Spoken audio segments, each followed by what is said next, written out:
recording the webinar today, so we will be able to put that online, and I'll share that. Keep your eye out for a newsletter with the location for those. Okay, so let's talk about how to better charge, bill, collect this tax season. And what we want to do is just give you some ideas, maybe some systems, some processes that you can implement in your firm just to improve one of these three sections, or maybe improve all three sections. That's what our goal today is, for you to be able to better position to charge. Obviously, we want to be billing efficiently, and then most importantly, we want to be collecting. So let's go through. One of the biggest challenges that we see, and it's really summed up by this quote that we found from the Strategic Management of Professional Service Firms books.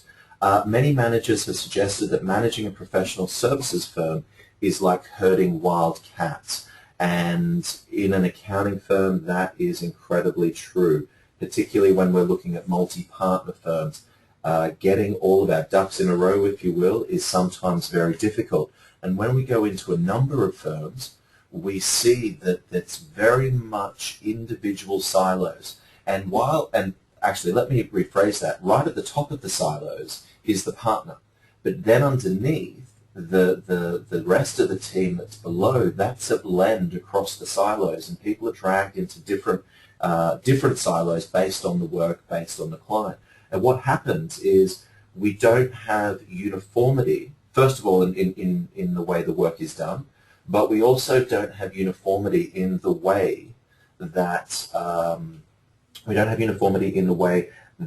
the processes are followed, the systems are followed, the protocols are followed. And particularly on that charging, billing, and collecting, sometimes it is the partners where we really do fall down. We've got to take some polls, as usual, from a CPE standpoint, and so what I'd like to do is launch the first one. And the first one is going to ask the question, what is your biggest frustration of charge, bill, collect? Or option D down there, all of the above. So if you just wouldn't mind giving us some feedback. Oh, goodness me. Everyone's saying all of the above. So we'll just keep that open for a little bit longer so we get those collections. So what we want to do is, at the end of this webinar, we want everybody that's sitting on this webinar to take it to the firm to say, we're implementing systems, we're implementing procedures, and you've got to follow them. It's no use trying to implement a policy, a procedure, or a protocol, and then one of the partners says, you know what, I'm not going to do it that way. I've been doing it my way for the last 5 years, and it's done pretty well, so let's just stick to that. So that's something that we've really got to commit to, that if we want to improve across all of these fronts, it has to be across the firm. And sometimes it's difficult to get the managers or the office administrator or whoever it is. Sometimes they feel like they're beating their head against a brick wall when a partner won't collect, or when a partner won't charge the appropriate fee, or when the partner will allow the firm to act as a bank and maybe not collect on certain clients because they're good clients and they've had a good relationship. We've really got to be committed to what our one firm approach is going to be. And if you do want to go down this path, then you've got to put your hand up and say, if at any time I'm out of line, I give you permission to pull me back into line. Otherwise, this isn't going to work, and it's going to lead frustration. So let's share that poll with most people having.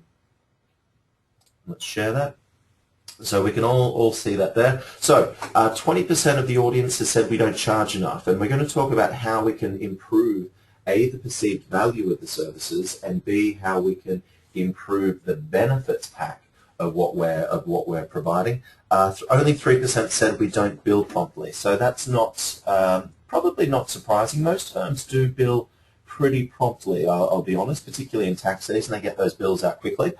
Nearly a quarter of saying we don't collect promptly, and we go into a lot of firms where there's a lot of AR, and that's stressful because you are acting as the bank for many of your clients. So we've got to look at ways in which we can improve our collections, and then also perhaps draw a line in the sand to say all new clients that come on board, this is the way we're going to do it. It might be a little bit difficult to move some of the clients we've had for 5 or 6 years over to our new policies, procedures, protocols, but let's draw a line in the sand and say any new clients that come on board, this is the way we do it here.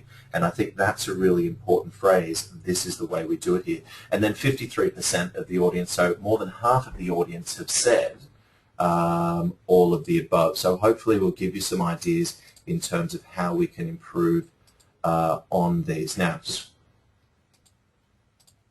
there's a couple of folks that we've just got some sign-in information to, and let me just do one more double check of the email just to make sure that we don't have any more stragglers that are out there, but let's keep moving. So I'm going to hide that poll, and we will we'll keep going in the right direction. So I'll just wait for that to come up onto your screen. So how do we get better at charging? There's a couple of things we're going to look at here, and the first one is how do we improve the perceived value of what we do? And that is really a number of steps that we can take here. And first of all, we're looking at our first impressions. Now, we obviously don't want to make our we don't want to make that first impression so over the top that clients turn around and say, "Oh my goodness, no wonder the fees are so high. We've got to pay for all these flat panel monitors in every single room." But what I'd like you to do is look at your first impressions. If you are a professional, technologically advanced organization, then the perception is going to improve. So we're going to see, you know what, I'm getting some bang for my buck here because these guys are on the cutting edge, they look efficient, there's just not piles and piles of paper everywhere, they return my calls promptly, these guys are really committed. Second of all, let's have a bill of rights, and again, this is a great way to differentiate yourself. Fixed fees, this will improve the perceived value because we're agreeing up front, we're differentiating ourselves from a large proportion of the market. We'll talk about the benefits pack. One of these other things in terms of improving the perceived value is say welcome and thank you. And you know, it's such a small thing, but when you do say welcome to the firm, that really improves, it makes me recognize that I've made the right decision. These guys care about customer service. They've welcomed me to the firm. I've made the right decision in switching my accounting. And of course, saying thank you, and make sure you do thank referrers. When you say thank you to your current clients, it really reinforces the value that you're bringing to the table. It reinforces that you value them as a client, which improves their perception of the value that they're getting. So these are very small things that we can do. And also this thank referrers. In tax season, it's incredibly important that anytime somebody introduces us, that we say thank you to them, even if they don't become a client. We just want to reinforce that right behavior. And folks, always ask any questions into that question box, and we'll answer those as we are going. First impressions. I need everybody to do a self-audit of your firm's first impression. Now, there are a number of areas in which you make a first impression. One of them is your phone manner. So we've got to look at how do we answer the phone? How do we respond to people's phone calls? How quickly do we return their calls? What happens when we transfer people? Is it a bright and cheery welcome? Because if somebody's picked up a direct mail piece or has been referred or recommended by someone, and they pick up the phone and get somebody that's grumpy or short and terse with them, or maybe a phone call doesn't get returned, that first impression drops dramatically. What about our website? I've talked about this a lot. We've got to make sure that that website, it really reflects who we are. And let's show some personality, because that's what we want to do. Is people want to work with an accountant who shares similar passions to them. So look at ways in which you can communicate your personality. And this first impression on a website is huge. We see a lot of disconnects between what a website says and what the actual firm is, or what the firm says rather. And then when we go and have a look at the website and it's the colors are drab, the stock images are from the 90s, all of this doesn't really send that message that we as a firm are cutting edge, we're efficient, we provide great customer service, and people come to us because we're passionate about X. And then, of course, stationery is another way in which you make your first impression. We see a lot of direct mail pieces come out, and it's just on the 20-pound paper stock. They've decided to cut some corners. I know from a direct mail, from a budget standpoint, it might be difficult to send the direct mail campaign out on your top stock, which is probably the linen with the watermark, etc. But let's look at maybe getting a medium grade stock, the paper stock and envelope stock, that allows us to send a good first impression. Because when that if they're getting mail or getting information from different CPAs or from different referral sources, this is just going to help enhance that decision-making process. The good thing is we learn from good to great. It doesn't take a lot to move from good to great. So I would like you to go back and have a look at that first impression.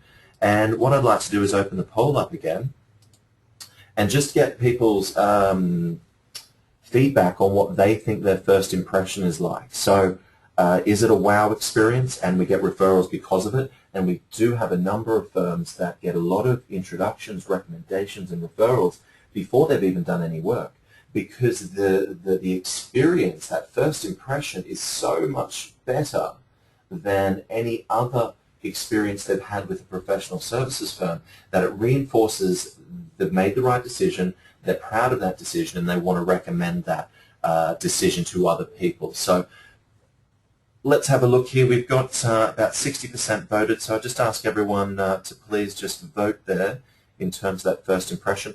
Because obviously, when we want to be proud of what we charge, and proud of what we charge means we've got to be proud of what we project.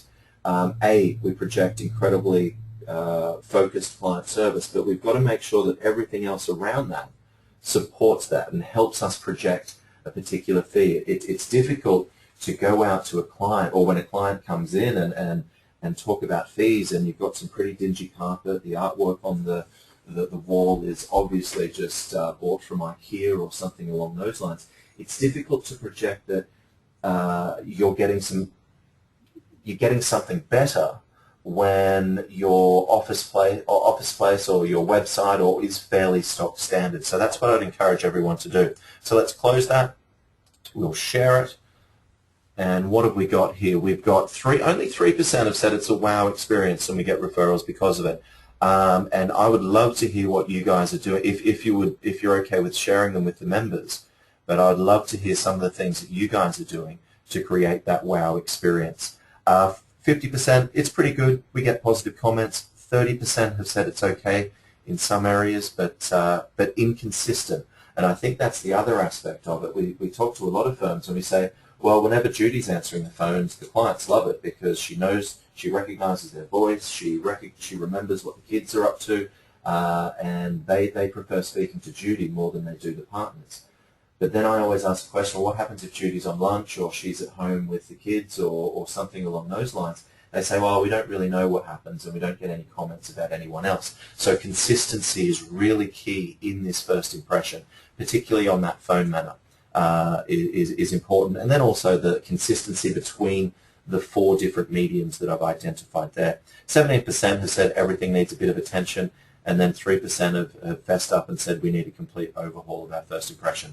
Again, from the book Good to Great, it doesn't take us much to move from good to great, so it might be worthwhile spending a couple of dollars this month just to improve that first impression, because buying psychology is really interesting.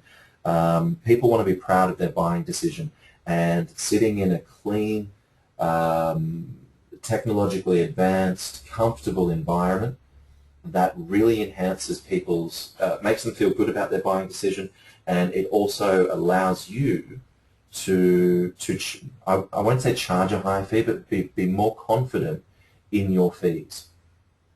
The next thing we've got to have for all of our clients, and a great way to differentiate ourselves, and again, this might just be for the new clients coming on board, we're going to have a bill of rights. And this is really important, and this will differentiate yourself, and you will get people that say, I've never seen this before, but here's what you can expect from us. And this is a part of the engagement process, or the selling process, in fact, when you're sitting down opposite a client and you're talking about, or a prospective client, talking about maybe what makes you different. Certainly the technology you use, the client service, there could all be ways in which you indicate that you've got better client service, but this is a way that you demonstrate your client service. So here is what you can expect from us, and this is on a separate page. Our firm will complete work within 7 business days of receiving all information. Now, if that's 14 days for your firm, that's fine. We obviously stress that it's once we have received all information, But timeliness is one of the biggest frustrations that people have with their accountant. Our firm will respond to your phone calls and emails on a daily basis. Anyone that's attended the seminars, you know that we've actually said within 60 minutes. But I think coming into tax season, I'll give everyone a break and allow you to push that out to respond within a day. And I don't think there can be any excuses for not returning a call. If, for example, you're out or you're back-to-back meetings, the phone call has to be a director of communications that calls the client and says, "Hi Sally, Mark's been in back-to-back meetings. Would it be okay if he called you at 9 a.m. tomorrow, or perhaps this evening you might be available as well?" Let's just make sure we respond to everything that comes through the door on that daily basis. We might not necessarily be providing the answer, but we're at least responding to them to say, "We've received your message, we're working on it, we've got a lot of appointments, but you are top priority and we'll get back to you in this time frame. Let's manage those expectations." And again, that just enhances the feeling that we've made the right decision. And no surprises there. Our firm will treat you in a friendly and respectful manner. Now, we've got to be pretty clear up here, because that's what you can expect from us. Here's what we expect from you. You will respond to our request for information on a timely basis. You will pay us according to our pricing agreement, and you will introduce us to your friends, family, and business associates. Now, it's interesting, I didn't say you will refer us to your friends, family, and business associates. And what I'd encourage people to do is just test that this tax season. See if there's a different take-up when you use the word introduce versus refer. And it comes from Breakthrough Business Development, an interesting book on selling professional services, particularly financial planning services, that when we ask people to refer, there's a bit of stress on that person, in that I've got to refer the right person, I have to refer someone. Whereas if we're introducing someone, it's just, "Hey, I'd like to introduce you to our CPA firm, that they've done a great job for us and they might be able to help you." But there's no pressure on the introducer coming through. So Bill of Rights, great way to differentiate yourself. Just one example which you can demonstrate that you are different to other firms and feel confident in the fees that you put forward. Fixed fees. Clients don't want surprises. Again, one of the biggest frustrations is I don't know what I'm getting from my client, getting from my CPA, and how they come up with this billing mechanism. We quote fees over the phone in our CPA firm, and we've created this tool, and it's available via the iShade portal, that anyone who answers the phone can quote a fee over the phone, because that's one of the ways we differentiate ourselves. And it's also one of the ways in which, again, we were very upfront to say, here is the fee that you're going to be charged for us to do these services. So there's no surprises. And again, clients like that. And I won't go as far as to say they're willing to pay a premium, but there's certainly, because there's no surprises, it's yay or nay, and there's no arguing at any point. So here's what we do. Here is the worksheet for prospects, and that is on everyone's desk. We've actually got it in an Excel. We've actually got it in an Excel worksheet, so people can just have it open, and then as you go through, you just enter the appropriate information, and then the Excel folks do wonderful magic and come out to the calculation. So we've gone through and we've priced each individual form or each individual item, and these are our prices in Marin County, Bay Area. So maybe you might want to go back and have a look at your prices, or how you might implement some of this type of a fee quote system. And you can see over here on the right-hand side for ourselves, we've got an individual minimum, there's a corporate minimum and a partnership minimum. If somebody does want to come in for just a 1-hour consultation, and then obviously some people ask the average return. So we've all got that information. If after we've gone through the questions we realize they don't hit our individual minimum, we say, to be honest, there's probably not a fit, and I would recommend perhaps another CPA. Your tax return doesn't look that complex, and maybe TurboTax might be an option for you, but it doesn't look as if there's going to be, your return isn't complex enough for us to warrant getting involved. Happy to answer some questions or happy to consult with you for an hour and maybe review your return, but based on what you have in your return, it doesn't look like there's going to be a good fit for our office. Ernie asked, did you guys raise fees this year? I think we went through, now this might be an old image that I put on, but I'm pretty sure that we've gone through and raised a couple of these, just $5 and $10. So $5, $10, and maybe there's a couple there with $20 based on some of the changes that are coming through. So we have gone through and raised fees on particular areas. Some we've actually brought down because there's not really a way in which we can charge that. But yes, we certainly have raised fees for some services this year, Ernie. Gary. Yes, Gary, for premium members, I'll show you where to find that after. I'll have to double check that it's the Excel worksheet or if it's just the paper worksheet, but I'll show you where those are online. And Stan, you've asked the question to get a copy of the slides. I'll show you where you can download a copy of those from the iShade portal. But just as we've got the Excel spreadsheet, we've gone in and we've done some training with our team, and we've provided scripts for them. The scripts are online as well. So we've got to sit down and have a training session with everybody in the office. Let's start with your filing status. Is it just you, or will you be filing jointly? And then there's a decision tree that happens based on their responses. But some of the other questions are you self-employed? Are there any home office expenses? In 2012, did you receive any income from investments, rental properties, retirement contributions? And you can see that as all we're doing is asking the appropriate questions to see if whether or not we need to fill in one of those boxes. And this script is really helpful for whoever's picked up the phone. Even the partners follow this script, because it's the consistency that's important. Last question there is, do you need to file a return with any other states? That's there as well. Do you charge an additional fee for state tax returns? We don't if it's just off the W-2, for example, if it's just the one California and federal return, but we will be charging if they've got to file in Nevada and California. So if it's just the one W-2 filing for California and federal, that's incorporated into that $250 fee there as well. Now, as we go through, we come up, and based on what you've told me, the fee would likely be $650. Now, we pause, we wait for a sharp intake of breath, and we say, and if there is no sharp intake of breath, and if they haven't fallen off their chair, the next line is, would you like to schedule a time to meet with one of the partners and confirm we have all the information?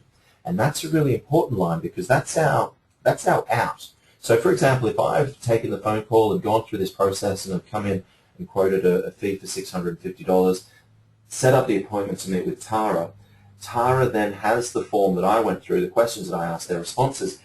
That's when the client's probably going to bring in last year's tax return, some more information, and that's when Tara can sit down and say, ooh, looks like you've got a number of K1s that we hadn't factored in here, and looks like we've got a file in a couple of other states. So that question, obviously, maybe you didn't know the answer to it or whatever, but because of some added complexity, the fee's actually going to be $950. Are you okay with that? We still agree to the fee in advance, but we've got an out there that says either Damien, who wouldn't know a tax return if it hit him in the face, I can still quote a fee, but it allows Tara or the partners or the managers or whoever's meeting there,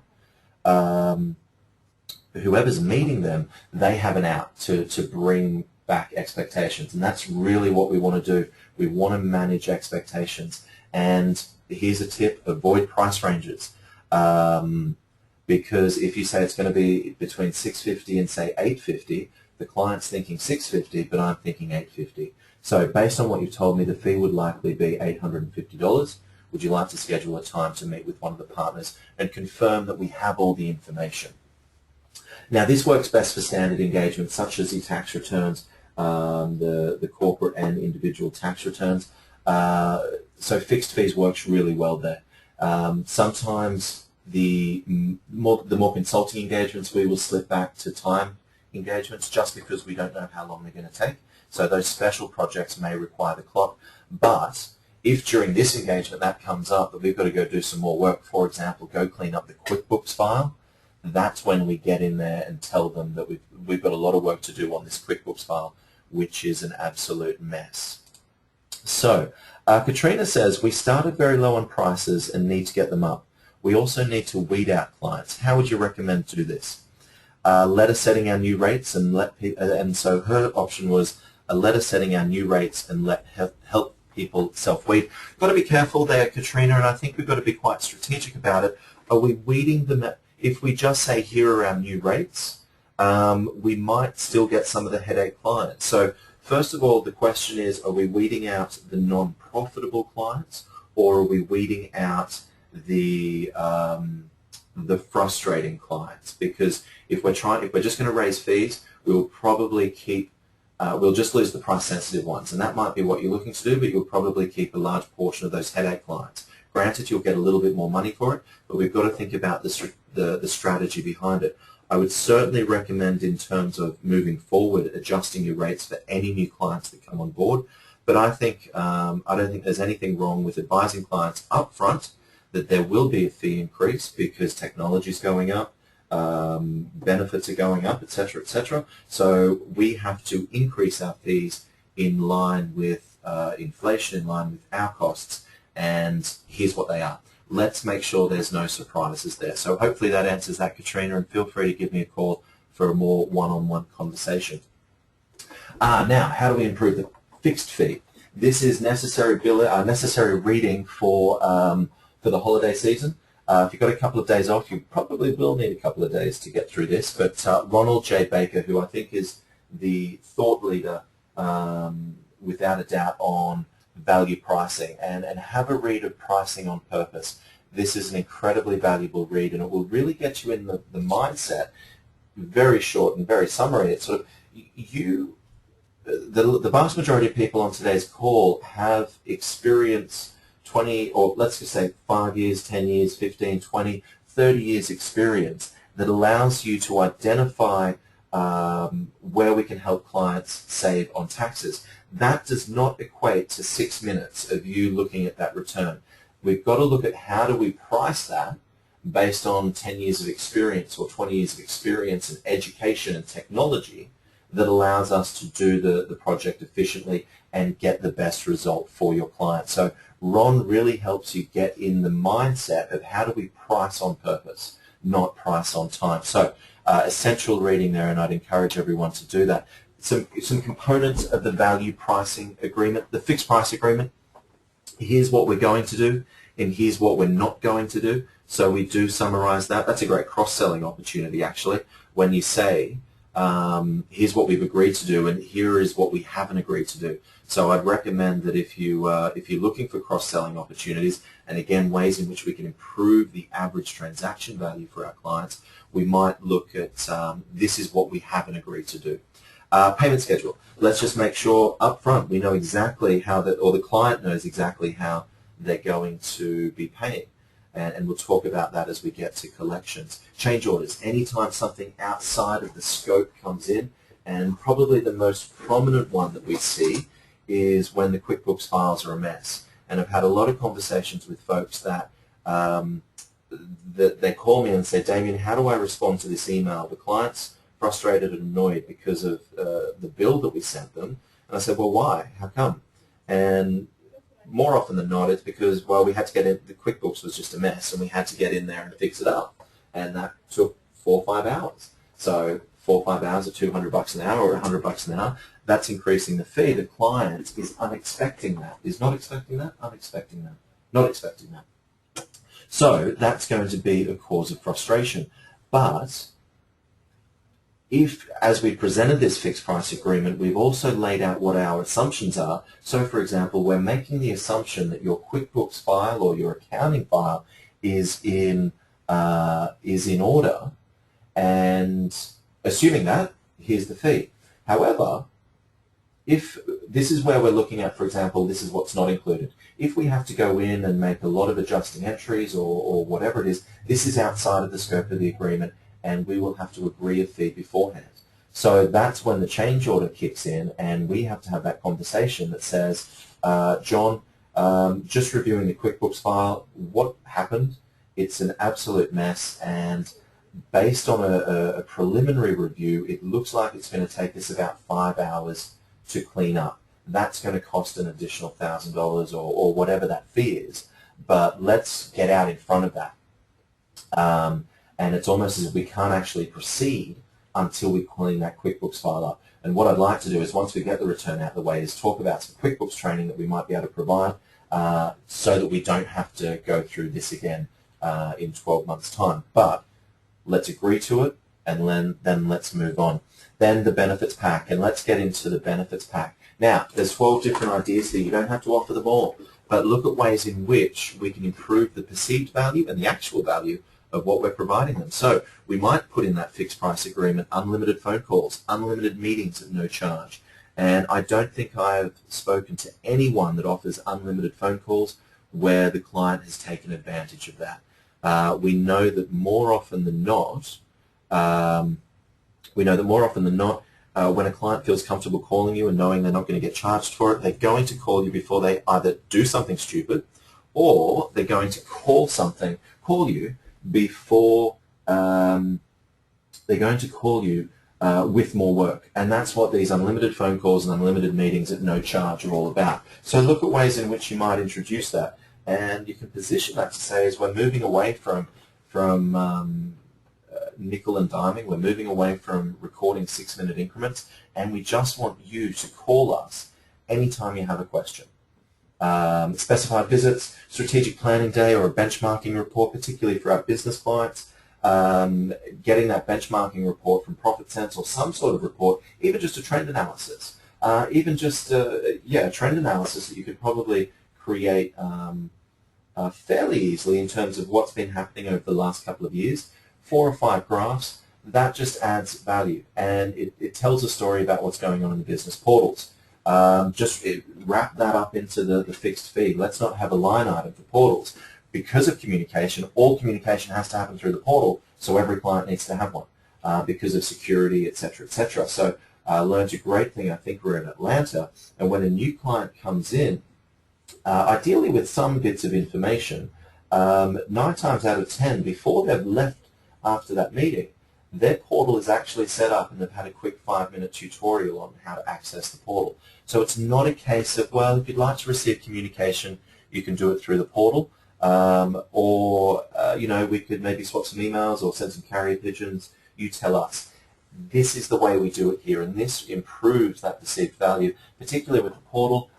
Get some of those static documents in there. Get their job, get their business licenses, get their marriage certificates, get their credit cards or passport copies in there, so that they know that they've got all these essential documents in one secure location. Newsletters are given, seminars. You'll meet with the bank at any time that the client requests. Referral network, so that means we add you to our newsletter and we'll promote your firm, or we'll put your brochures in our reception area. We will use you for our open house for your products, whatever you want to say. But we could certainly improve the perception there of value. HR support, annual financial physical, so that's going through the circle of life. Audit protection, another way to increase the average transaction value. And I'm going to ask people just to take a minute to read that. The IRS and Franchise Tax Board continue to audit taxpayers utilizing a more targeted method of return selection. The use of the computers to score returns, cross-check information from various sources, has allowed governmental agencies to verify increasing amounts of information on your returns. So, with that in mind, we have introduced a new service called the Audit Protection Plan. Here's how it works. For an additional fee of 10% and a minimum of $100 paid along with your tax prep fee, we will represent you in audit before the IRS and or the Franchise Tax Board at no additional charge. We'll represent you in any audits related to these returns up to the appellate level, again at no charge. You, of course, are responsible for maintaining adequate records and making them available to us. If you would like to take advantage of this service, please include the additional fee with your payment for the tax prep when you receive your returns. If you do not wish to use the service, we will still be pleased to handle any questions from the taxing authorities and to represent you in audit situations. We will then bill you for our normal rates and we hope you find this service helpful. We have the one member attributed $1 million in revenue over the last 12 years to this service. 2 professionals, $1 million. Another member, they have clients call up if this letter doesn't go out. So your clients will take you up on it. Probably about 50% of them will take you up on it. And we look at other industries and we say, where do we get this idea from? Well, you look at Sears, you look at Best Buy. Yes, Westinghouse or whoever the Sony offers a 1-year warranty, but then would you like to buy the additional 2-year Best Buy warranty? And typically that is one of the biggest ticket items or biggest line items on a profit statement for Sears and for Best Buy. So it's not insurance, it's an audit protection plan.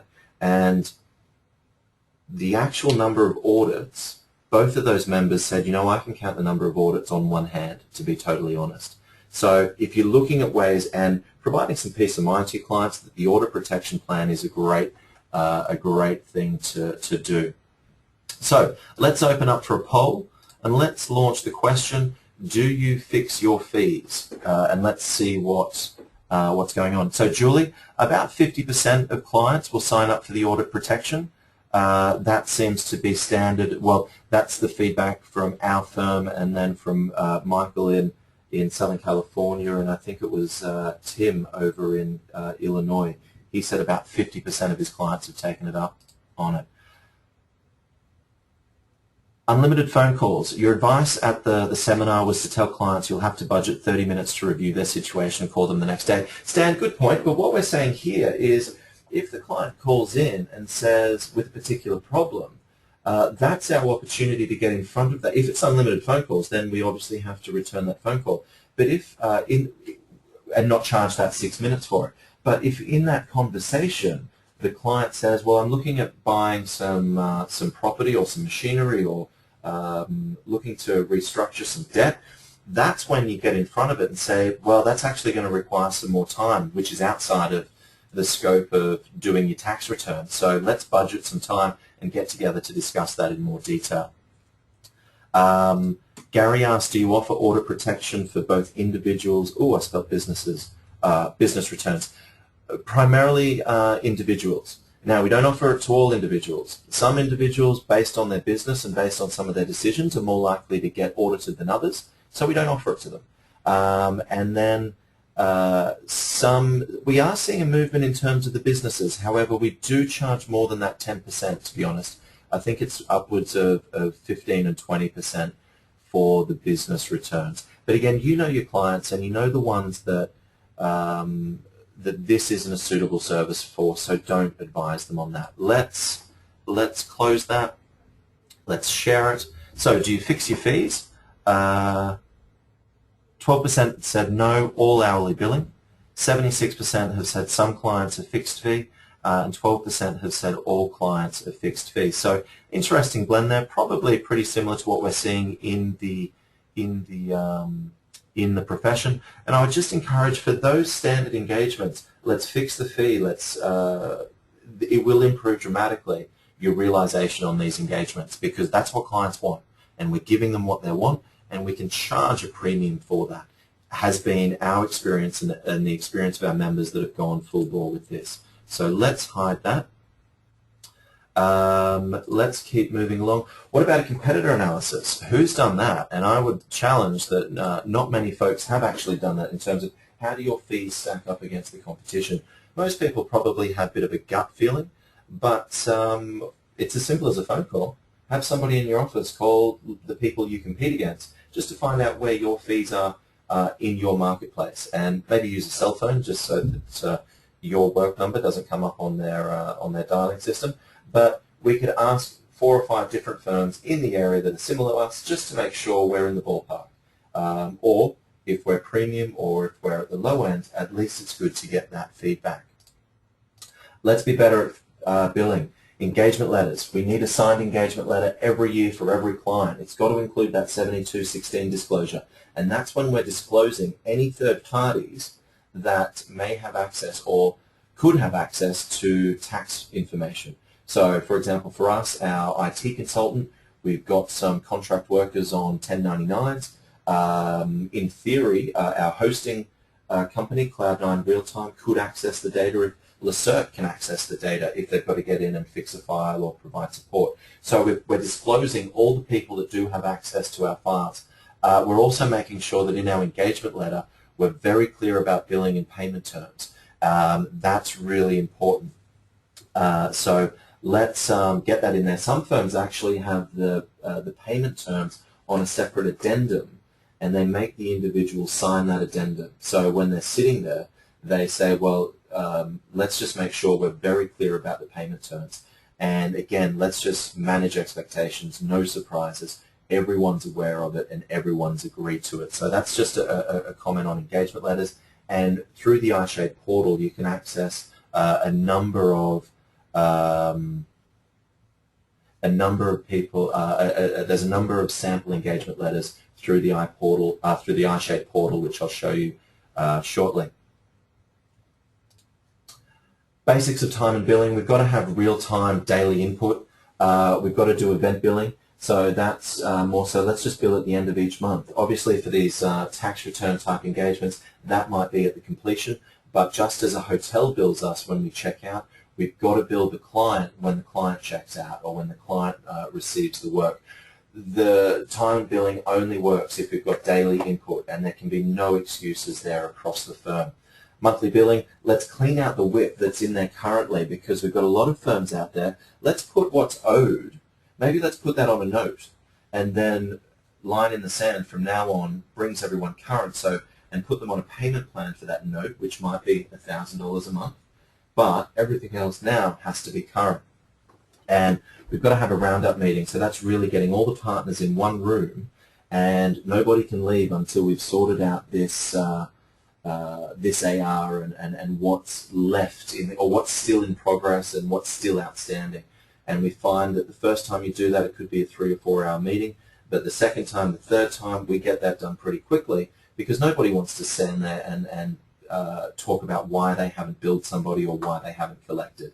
So this just really gets people motivated to charge, to bill, and collect. Interesting, a couple of questions have come through is, do you recommend negative credit reporting for deadbeat clients? And then someone also said, if you do you recommend people who do not pay to a credit reporting bureau?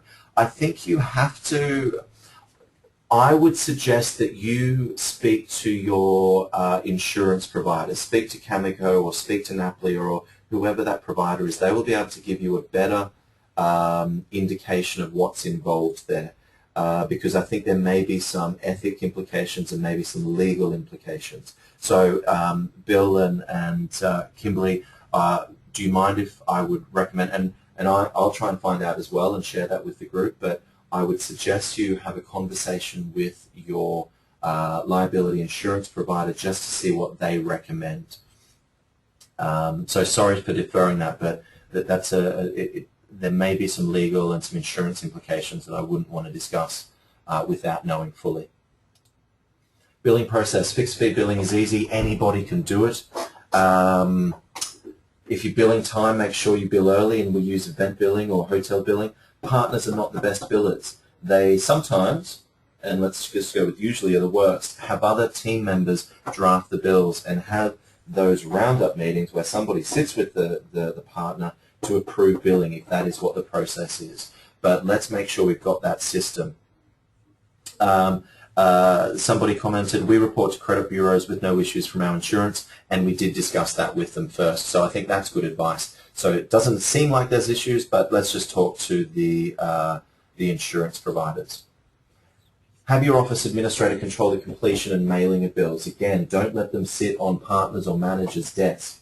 That's really important. Let's assign that responsibility to one of the administrators, that is their task. It's to complete and mail the bill and control that process.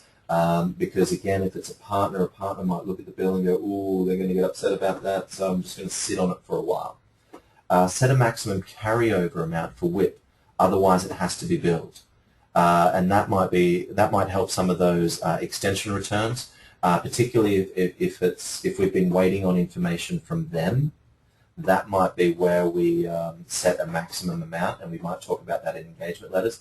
If we have to extend your returns because waiting for your information, we will bill work in progress up to that date. So that might, hopefully that's a good idea there, Julie, that anyone that we're waiting on, we have to, we will bill there and then at April 15 or whatever that date is. And then that billing procrastinators or evaders, that's where we have the roundup meeting. Do we bill for preparing an extension? It probably comes down to whose fault it is. If it's the client got the information to us very late, but or if it's something internally, we'll have to be careful about that. But I don't think there's any problems with conferring with clients or confirming with clients that if we are waiting for you, we will bill you for that.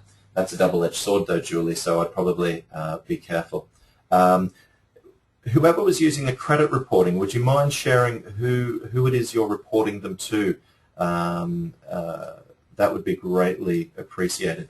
When do you require a retainer or an other upfront payment? Certainly any clients that we do have a lot of AR, we might ask for a retainer. We might also say, if you pay upfront, then there's a 10% discount, and we'll talk about that later on. But if there's some of our startup businesses, we might ask for an upfront payment or a retainer. Some people that have indicated that cash flow is a problem for them, we would want and I think during the conversation, you will recognize that what their pain points are and recognize what is the best payment terms for these folks. If it's an ongoing engagement, let's set up something of $1,000 a month. Let's agree to that fee and break it down over the next 4 or 5 months. But when do you require a retainer or other upfront payment? I think you could either, that could be your standard rule going forward. We require payment upfront or at least 50% upfront, and also any of those delinquent or deadbeat clients. If they want you to get working on their stuff, then we need to see a retainer or an upfront payment. Let's keep going through collections. Now, I just suggest that we try and get rid of collections as much as possible, because what we know is the perception of value decreases according to time. So I think the sooner we can collect, the better. And we don't want people coming 60, 90 days later. When we're calling 69 days later, they've moved on. They've forgotten about the value that you brought to the table. So 7 ways to get paid early. Retainers and advance payments, absolutely. I would recommend that 50% up front, or 50% when you bring your stuff in, and then the other 50% when you come and collect the work. Let's get direct debits and cash on delivery. That's what we do in our firm, and we encourage everyone to come into the office to pick up their return. It allows them to drop a check off or pay by credit card using Square, so check that out. But it also allows us, particularly if we've demonstrated some value or we've done a really good job, we can actually bring the return out and say, look, here's, we identified another credit, we're able to save you this, here's a couple of things we did for you. More often than not, we spend this time on the front end collecting and sorting all the information, but we don't. But they don't understand all the value that we added once we interpreted the information. So that's why cash on delivery works really well, and we encourage all folks to come in. Some of the simpler returns, we might just do cash on delivery, and we'll publish it to their portal once we receive payment, and here's the invoice. As I said, accept credit cards. So some folks will have the merchant account machine in there. We've seen Square Up, which is that little, I'm just going to call it a dongle, or a card reader. That's probably more appropriate. That card reader, so we can accept credit card payments over our phone or tablet, and that's a flat 2.75% fee when we swipe the card. It's slightly higher if we have to key it in, but we have an iPad Touch, which is probably the cheapest iPod, and it allows us to collect credit cards when people come in, and some people like that and they get points. And 2.75, it's less than American Express, it's slightly higher than a direct debit fee, but at least we know we know what the fee is going to be, and we can in fact incorporate that into our billing, say. Prompt payment discounts, pay within 10 days and you'll get 10% off. I think that is effective in a lot of other industries, and I don't see why it wouldn't be effective in the accounting profession. Prepayment discounts. A lot of firms in their engagement letters, which are being sent out now, that if you pay now, here's the fee, and typically it's the same as last year, plus 10%. And then there's the caveat under there, assuming the return or the engagement has not materially changed, i.e. there haven't been drastic changes, sales, losses, etc., etc. Here is what the fee is going to be, and if you pay before the year end, either A, offer a 10% discount, but remind them that they're going to get a tax deduction for tax preparation on the return. So that seems to be a good motivator for some folks. So the comments come back is all three bureaus, minimal cost to sign up with each. We get most payments after people find out that they were reported. So that's some good feedback. John Neal uses Transworld collection systems, and I'm going to share that as well. So I'll talk about that shortly, John, but thank you. That's good input. Office Rottweiler. So if you are going to do this collections, and I'd encourage you not to, although some folks know that good clients who pay on time will have the collections process. But if you're not prepared to go down the everything is paid up front or cash on delivery or retainer, we've got to make sure our systems are well structured and are in place. John Neal also says we don't file the return until the preparation fee is paid, which makes a huge difference in clients paying promptly. And again, really good advice there, John. Thank you.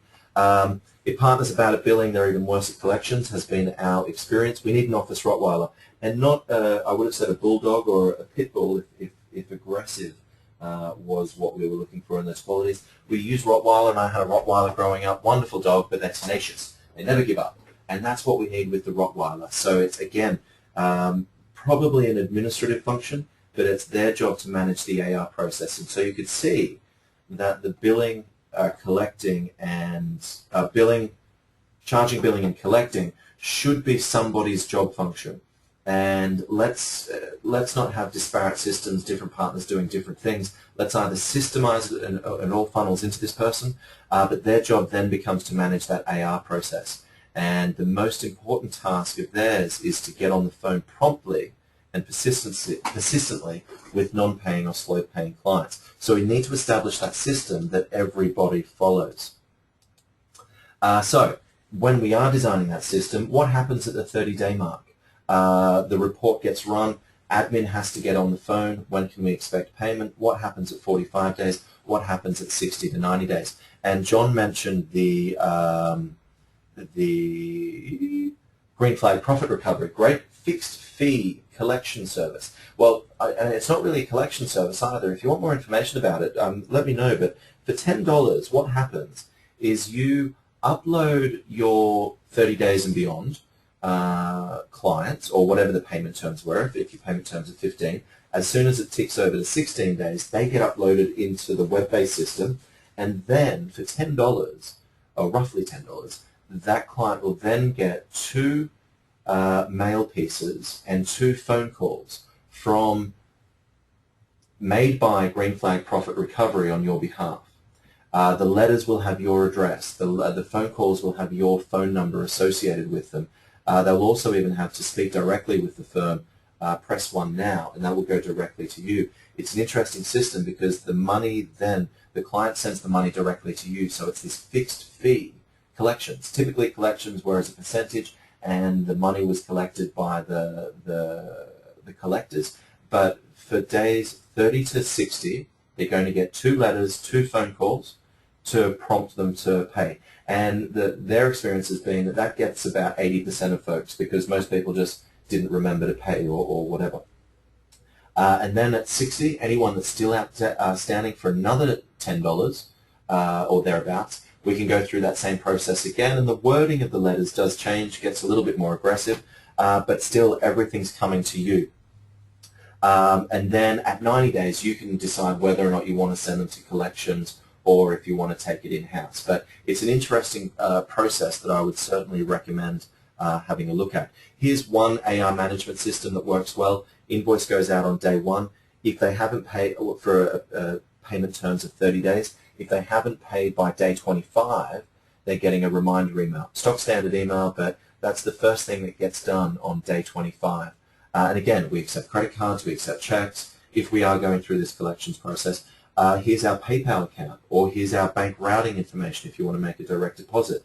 Freshbooks.com, for example, might be worthwhile checking out from your invoicing standpoint. And I know Intuit and Xero, their products allow people just to click Pay Now and use their payment processing. Not sure of the fees, but again, I would much prefer payment to be in my bank account tomorrow than dedicate resources to collections, because that's really time that could be spent better serving customers. So, phone follow-ups day 30 to 45. If we haven't received payment within 45 days, that means that the client's frustrated and is a bit annoyed if they haven't voiced that already. And that's when the AR manager might go in and dial the client's phone number and hand the phone to the partner to have that conversation. So that's when we can resolve it at between days 30 and day 45. If they don't have any money, let's post-date checks or convert to a note and a payment term. And with your merchant accounts, you can set up, for example, if the fee is $1,000 and they agree to $250 a month, you can set that up in about 3 or 4 minutes. And then just each month, the card will be dinged for $250 until it reaches a maximum of $1,000. So there's definitely ways in which we can do that. Let's have a look at the last poll question and get a feel from, do you accept credit cards? And we've got some questions that have come in. So Stanley, what do you offer in the benefits pack? I think we've answered that. And talk to us, give us a call if you want a one-on-one conversation. We've talked about reporting to them to the credit bureau. Again, I would just talk with your insurance provider, but one of the attendees, Chi, they've mentioned that they've had good success in prompt payment. But again, first step would be the insurance providers. John says they use Transworld system, and he said about $12 to $15. So if you would like more information on that, please let us know. What do you think of offering a lower fee plan for handling IRS CP 2000 letters and another plan for audits? Interesting, Jan. Is that because the IRS letter is easily dealt with, or we want to sort of hedge our bets a little bit in terms of increasing that fee for the audit, but then decreasing that fee for the CPL 2000? I think you're going to get some confusion from your clients, and I would just go out and say, we will handle all nuisance mail. Some examples will include, and we will include for this fee. And so that might be a higher fee, and I'll tell you this, your clients, well, 50% of your clients, thereabouts, will pay for that service. And as I said, we've got a firm that attributed $1 million to two professionals, $1 million over the last 10 years, and he can count on his hand, one hand, how many audits he's had to do. So that's the experience, and feel free to talk to us about it. Jack asks, how do you handle IRS audits, especially when your firm did not prepare the tax return? Good question. Some firms will actually say we'll handle IRS audits regardless of who prepared them for an additional $400,000, $500,000. Some people do get out in front of clients and say that. And then other people will fix fear, but they've typically got some information. They've been able to get into the return and have a look, or when you're looking at last year's return and preparing this year's return, you've often identified some areas where there were some mistakes, so you might get out in front of that and feel confident in a fixed fee. And then I think as well, if some folks will just feel much more comfortable with going the hourly fee, but some folks do get out in front of clients when they come in and say, for an additional $500, we will cover all IRS audits on your individual returns, or for $1,000 on corporate returns for the last 5 years, assuming your information is in good order. And that might be the assumption. So there are firms that are doing that, and that does increase that average transaction value for clients. Another aspect of that is you don't lose a lot of clients because they like this audit protection plan, and their feeling is that if I leave, I lose that audit protection plan. And assuming that they're good clients that you like, then I think that's okay. So let's have a look at the poll. I'm going to share that.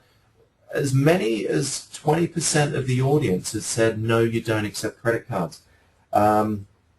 Again, I would just, and it's an added benefit actually to clients that they can get points for their tax preparation fees. But I go back to, I want my administration team working on client service, getting work out the door. I don't want them spending time running around collecting money. And that's why I accept credit cards. I much prefer to pay even American Express as much as 4%, 4.75%. If I get 96.25% in my bank account, American Express, it's actually a couple of days later, but 4 days later, I'm okay with that because I do not want my admin team spending time collecting money because that's just not the good use of their time. They could be, particularly if they're half admin, half billable, but if it's getting work out efficiently and providing support to getting work out efficiently, then that's a much better option for them. Folks, we've gone on 12 o'clock and we've got to, and that's the last slide anyway. If you do have any questions, here's now a good opportunity. I'll stay online just in case any do, but I won't be offended if any folks have to drop off now. But hopefully we've given you some ideas in which how we can improve what we charge with our benefits pack, with some of our fixed fees. And it's interesting, when we see firms move to a fixed fee, it's actually 9 times out of 10 we're writing that work up. The work is written up. We're not writing anything off, which we often see for some of our chargeable time, or if we're billing, if we're on the hourly billing model. So just some anecdotal evidence that more often than not, we're able to realize more for a fixed fee return or a fixed fee engagement than some of our others. Now, when you do fixed fees, feel free, you're going to make a mistake the first time. But second time you'll do better, and third time you'll do much better. Jack asks a question, so was the credit reporting agency ever mentioned? Chi, I think they said they report to all 3 bureaus, and it's a nominal fee, but they report to all 3, and then they get paid pretty promptly once they found out they've been reported to. So good feedback from the members. Let's go and have a look. Here's where you can find the resources. We go to 2020 Group USA, and that's on your screen now. When we sign in, you might need to say you've forgotten your account. So all that information is down there to remind you or reset your password, etc. It'll then open this window. We then come to our tax season webinar bootcamp series, and that should be coming up on your screen now. Just waiting 1 second. So when we come to that 2020 Group USA, and I'm just waiting, I've got the audience view here and it's a little bit behind, so I do apologize there, but that's what will happen once you sign in via iShade. We then come down here to the Tax Season Bootcamp web series, and we'll just wait for that.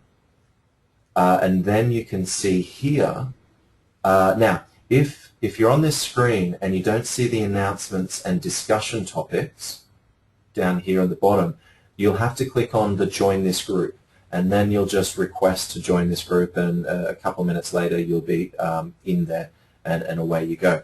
But once you are in there, we can come down to the webinar recordings, which is where we'll post the webinar recordings, and then also we come to this Resources tab, and for this one we come through Webinar Charge Bill Collect, and just waiting for that to trickle through to your screens. And that's where you can download the slides. So come back to that Tax Season Bootcamp, and this webinar should be posted, the recording will be posted hopefully this afternoon once it gets formatted, but you can get the webinar recordings down here, and then all the slides for the various webinars will be available here, and I'm still updating a few of those, waiting from a couple of our guest presenters. And then also, if you have any questions, feel free to throw those into the discussion topic section as well. So any additional questions, and I'll share some of the questions that came through this webinar so that everybody has access to those as well. But folks, if there are no more questions, and it doesn't look like there are any more coming through, I will sign off. I will say thank you very much. We have our final webinar in the series tomorrow which is buying out retiring partners and making sure your agreement will work, and that's with Terry Putney, so that should be a good section. Where's the fixed fee schedule? That's a good question there, Gary. So for example, when we come back to this 2020 Group USA section, so that's the first area that we land on once we sign in via our website. We then click on this Resources tab down here, which is down within the group. Not this Resources tab. I'm having some issues with iShade. I'm going to get that renamed. But here is where we will find them. We click on Resources, and then we just scroll through the various resources. We've got the Wealth Management Circle of Life, welcome letters, thank you letters, and here we go. Here on the second page, we've got the tax return quote telephone script and the tax fee worksheet, and you'll find the engagement letters in there. If you're a premium member, click on that premium member tab right in the middle of the screen, and again click on the resources tab. I'll just wait for that. So click on the resources tab within the group, and you'll see, for example, the engagement letters are there. And I'm going to get much more of the resources that are in the other group into here, so we just have to go to one section. But that's where you can find all the engagement letters that are available, which you'll see on your screen. So any questions, shoot those through to me. If you're looking for engagements, I'll just typically send you a link to that resource via iShade. And also just get in there and play around in iShade. There's a ton of great resources. Folks, I will sign off. Shoot any emails through to me. Anything I can do to help, please let me know, and I look forward to seeing you folks online. And if you aren't joining us tomorrow, have a wonderful holiday season, a safe holiday season, and look forward to talking with you in the new year. Thank you, folks. Have a wonderful day.